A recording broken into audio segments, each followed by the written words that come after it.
The HOA president handed me an eviction notice and told me my mountain mansion was now repossessed. She said my wife's memorial home was being turned into their private hunting lodge.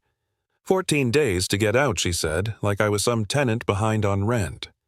What she didn't know was that she'd just threatened a sitting governor. I'd been gone for a week visiting my son up north. When I turned off the county road and the gravel started crunching under my tires, I could already feel the peace of home. My cabin sat tucked in the pines overlooking the valley. I built it myself for my wife, Sarah. It was supposed to be our place, quiet, private, eternal. She only got a few years there before cancer took her, but it was enough to make this mountain sacred. As I rounded the last bend, I slammed the brakes. My gate was chained shut. A laminated sign flapped in the wind. Property repossessed by Pine Ridge Homeowners Association. My first thought was, what HOA? There wasn't one up here, just a voluntary committee for plowing snow and keeping the roads clear. I climbed out of the truck still staring at that cheap sign when a white sedan rolled up behind me. A woman stepped out, sharp haircut, navy blazer, clipboard in hand, smile cold enough to crack glass. "Tom, isn't it?" she said. "We need your keys. You've been fined for violations and unpaid fees." I blinked. Violations? For what? She didn't even look at me, just flipped her clipboard. Hosting non-member guests without prior approval. Your son was here, wasn't he? And those men with veteran license plates? I just stared at her. She was fining me for having my own family visit me on my own land. "This isn't an HOA zone," I said flatly. "It's private property." "Oh, it is now," she replied with that smug smirk. "The charter was rewritten and passed by community vote. You've been annexed." She handed me an invoice, thousands of dollars in made-up fees and penalties. "Payment due in full within 14 days, or your property will be seized and auctioned." I folded the paper. "I'm not paying this and you're not taking my home." Her smile twitched. "You don't have a choice. The law is on our side." She had no idea who she was talking to. I took the old service road through the woods and drove straight to the house.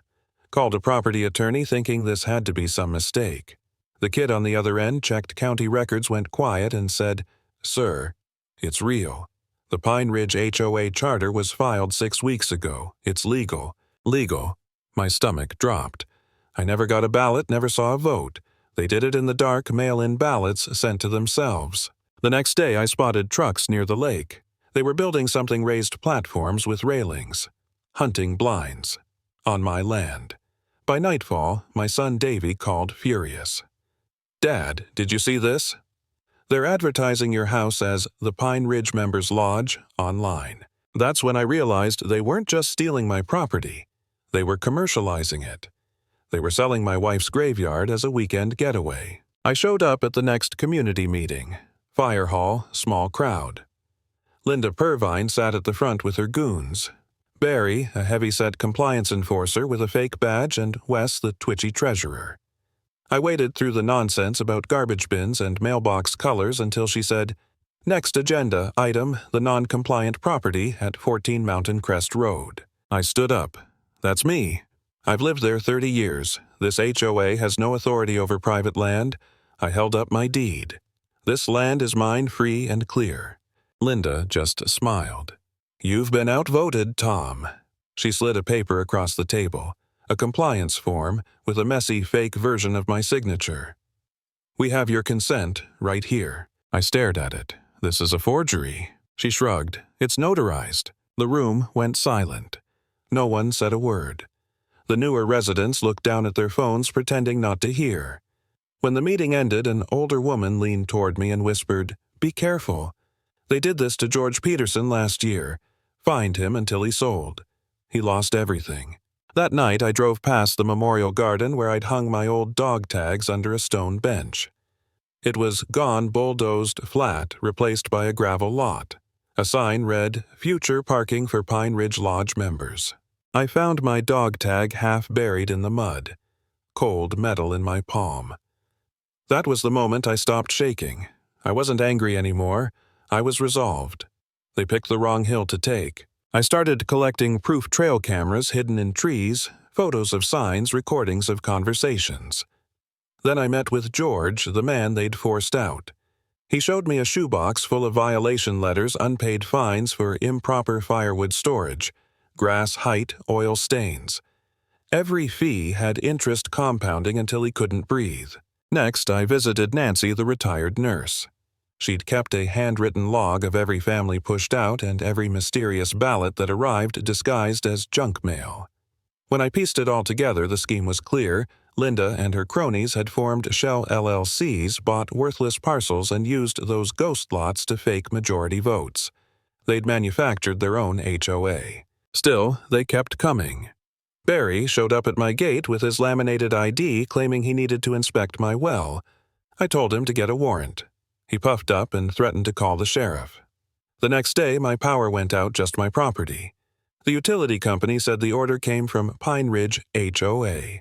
I documented every move. Then one morning, a van labeled Property Cleanup Service showed up. Barry directed them into my house. They were inside for less than an hour. When they left, nothing looked disturbed. Until I checked the mantel. The small cherrywood box, the one Sarah and I carved together, was gone. Her ashes. They'd taken her. My knees hit the ground in the garden. I couldn't breathe. All the strength I'd built up through war loss and age, it just collapsed. I'd lost her again. For the first time, I thought about giving up. Maybe they were right. Maybe I was too old to fight. I sat in the dirt for hours, asking myself if holding on to this mountain was worth it. But when the sun dipped below the ridge, I felt something shift. A calm, hard certainty. This wasn't about me anymore. It was about every soul they'd crushed, every family they'd bled dry. I stood, walked back inside, and opened the bottom drawer of my desk.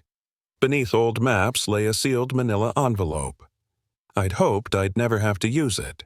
Inside was a document bearing the official seal of the state, a signed executive order. They thought I was just some retired colonel in the woods. They never checked who I really was. I wasn't just Tom Rivers' homeowner, I was Governor Thomas Rivers. I made one call to the Attorney General, sent every file, every photo, every recording. Within hours, the state froze all HOA accounts, revoked their charter, and prepared indictments for fraud, extortion, and racketeering. Linda panicked. She called for an emergency community meeting. Her flyers promised full transparency. I called her directly. "I'll be there," I said. The next evening, the fire hall was packed. The same room where she'd mocked me weeks earlier. I didn't drive my truck this time. A black state convoy brought me down the mountain. I wore a dark suit, small flag on my lapel. I wasn't coming as a neighbor. I was coming as the law. Linda was already speaking, her voice shaky but desperate. "These are temporary administrative errors," she told the crowd. "We've been targeted by malicious outsiders." The audience murmured uncertain. Then the doors opened. Every head turned. My shoes echoed on the floor as I walked in with 2 state troopers. Her live stream camera caught everything. I saw the color drain from her face. "Linda," I said evenly, "you wanted transparency. Let's start there." I laid down a binder thick with evidence.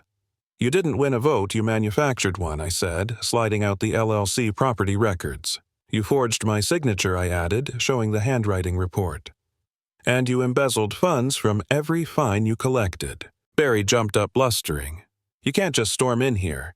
This is a private meeting." Without looking at him, I handed him a document. "That's your indictment for racketeering, Mr. Slink." His face went gray. Linda's hands trembled. "This is illegal," she stammered. "You have no authority here." I reached into my jacket and unfolded the executive order. The state seal gleamed under the fluorescent lights.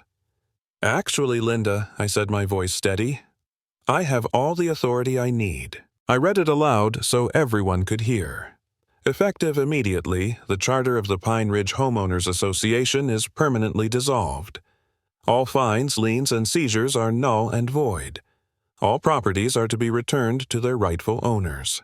For a moment, silence. Then someone started clapping Nancy. Then George. Then the whole room rose to their feet. The sound of applause thundered through the hall like a storm. Linda stood frozen pale, eyes wide, as the troopers stepped beside her. "Ma'am, one said you'll need to come with us." As they led her past me, she hissed under her breath, "Who are you?" I didn't answer. She didn't deserve to know. That was the moment the mountain got quiet again. They thought they were taking a house. They were dismantling a man's life, erasing memories, desecrating respect. But what they never understood was that this mountain doesn't belong to them. It belongs to those who built it, who earned it, who remember. And when people like that get pushed too far, they stop asking nicely. Lesson learned. Power built on deceit always collapses, especially when you try to steal from someone who wrote the rules.